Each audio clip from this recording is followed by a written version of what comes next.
The DC English Podcast. Hello, friends. Welcome to the DC English Podcast. I'm Nora. And I'm Noah. Welcome back to your favorite place to learn real American English. This is the podcast where we talk like real people, share real stories, and help you get 1% better every day. Exactly. No complicated rules, just natural English to help you feel comfortable and confident. Noah, you're in a really good mood for someone who just finished their first day at a brand new job. How do you feel? Honestly, I feel so relieved that I'm sitting right here at our kitchen table with you. But I actually have to confess something pretty embarrassing. Oh, really? What happened today? Well, I walked into the office at 8:30 this morning. I was wearing my nice clothes and I wanted to be super friendly to every single person I met. That's a great attitude. Being friendly is always a smart start on your first morning. Yes, but around 10 o'clock, I saw a man standing near the coffee machine in the kitchen. I walked right up to him with a big smile on my face. And what did you say to him? I shook his hand and said, "Hello, my name is Noah. I'm the new project coordinator. It's nice to meet you." That sounds like a very polite, normal introduction. Why is that embarrassing? Because he looked at me, smiled, and said, "I know, Noah. I'm David. I interviewed you on Tuesday. I'm your manager." Oh no, you introduced yourself to your own manager twice? I did. My face turned completely red.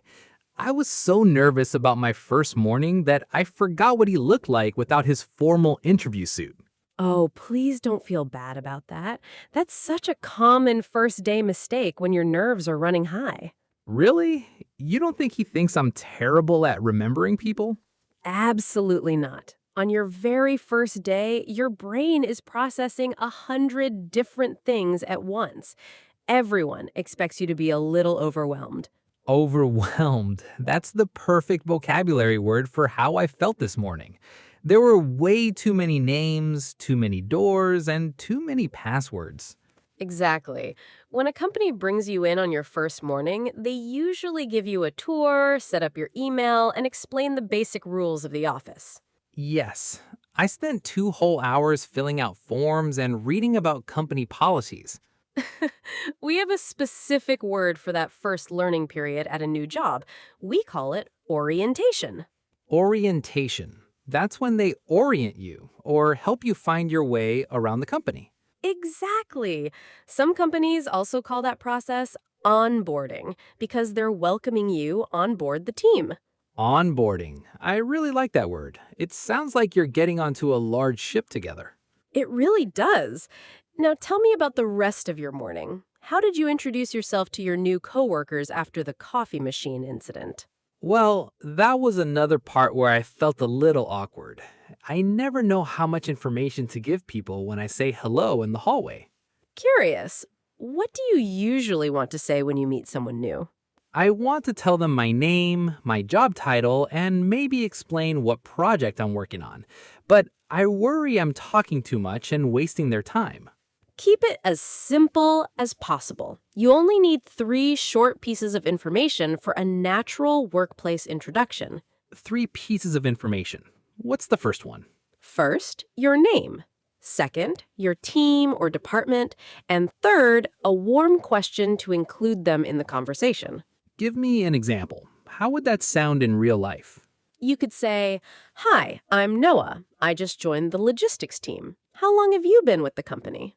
Wow, that sounds so natural. It's short, and asking them a question takes the attention and the pressure right off of me. Exactly. People love talking about their own experience. It makes the conversation feel comfortable and balanced. Curious, what if someone introduces themselves to me first? What's the best way to respond without just saying, "Nice to meet you," every single time?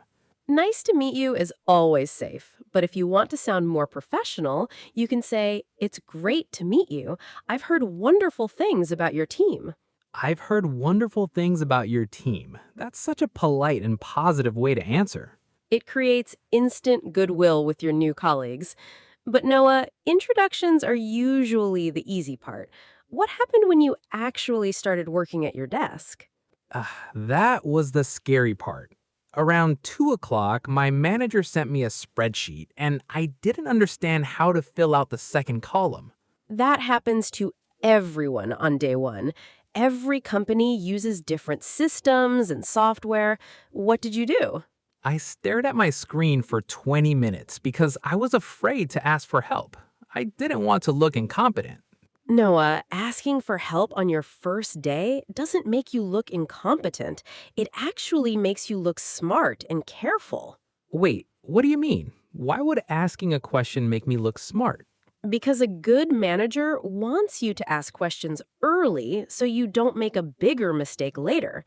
Asking for clarity shows that you care about quality. Oh, I see. They know I'm new, so they expect me to have questions. Exactly. Nobody expects you to know everything on your first Monday. The secret is knowing how to ask for help politely. Yes, please give me some polite phrases. How do I interrupt a coworker who looks busy at their computer? You can start by checking their time. You can say, "Sorry to interrupt, but do you have a quick minute?" Sorry to interrupt, but do you have a quick minute?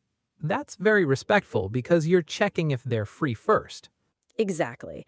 And if they say yes, you can use my favorite phrase for learning a new task. You say, "Could you show me how this works?" Could you show me how this works? That's much better than saying, I don't understand this. Yes, saying, "I don't understand" sounds a little negative. Asking someone to show you invites teamwork and collaboration. I'm definitely writing that one down in my notebook. Could you show me how this works? What if someone explains instructions to me, but they speak way too fast?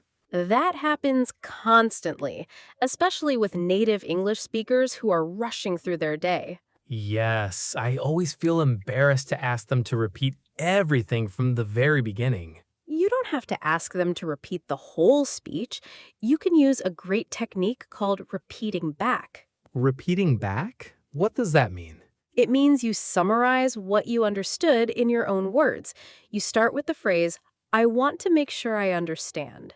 Okay, I want to make sure I understand, and then what do I say? Then you say your simple version of the steps. For example, "I want to make sure I understand. First, I save the file, and then I email it to David." That's brilliant. If I'm right, they just say yes, and if I'm wrong, they'll correct only the small part I missed. Exactly. It shows that you are listening carefully, and it protects you from misunderstanding the assignment. That takes away so much pressure. I don't have to pretend to understand everything perfectly the first time. Never pretend to understand. Clear communication is always better than the silent confusion. But Noah, what happened at lunchtime? The first lunch at a new job is usually an adventure. Oh, don't remind me. I walked into the break room at noon holding my sandwich, and there were 6 people sitting at the big table laughing. That sounds like a friendly group. Did you sit with them? I wanted to, but I froze. I didn't know if I was allowed to just pull up a chair, so I ate my sandwich standing by the window like a lonely bird. Oh, Noah, you don't have to stand by the window. People in office break rooms are almost always welcoming. I know that now, but what should I actually say when I walk up to a table full of strangers? You can use a very simple, polite question. Just smile and ask, "Do you mind if I join you?" Do you mind if I join you? That's easy to remember. And what if they say yes? How do I make small talk without sounding awkward? The best topic for first day small talk is food or the neighborhood. You can ask, "Are there any good coffee shops around here?" Are there any good coffee shops around here? I like that. It gives them a chance to give me advice, and everyone loves giving advice. Exactly. It's low pressure and it helps you learn the neighborhood around your new office.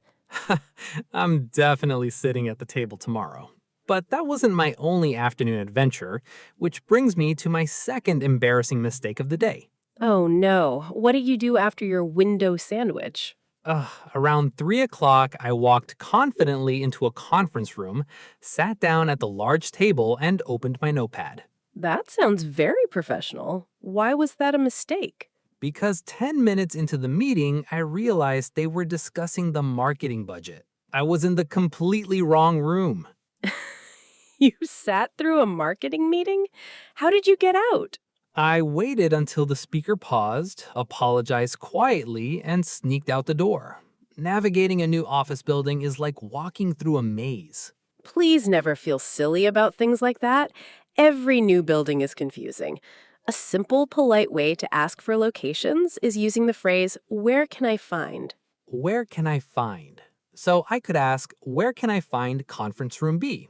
Or where can I find the printer?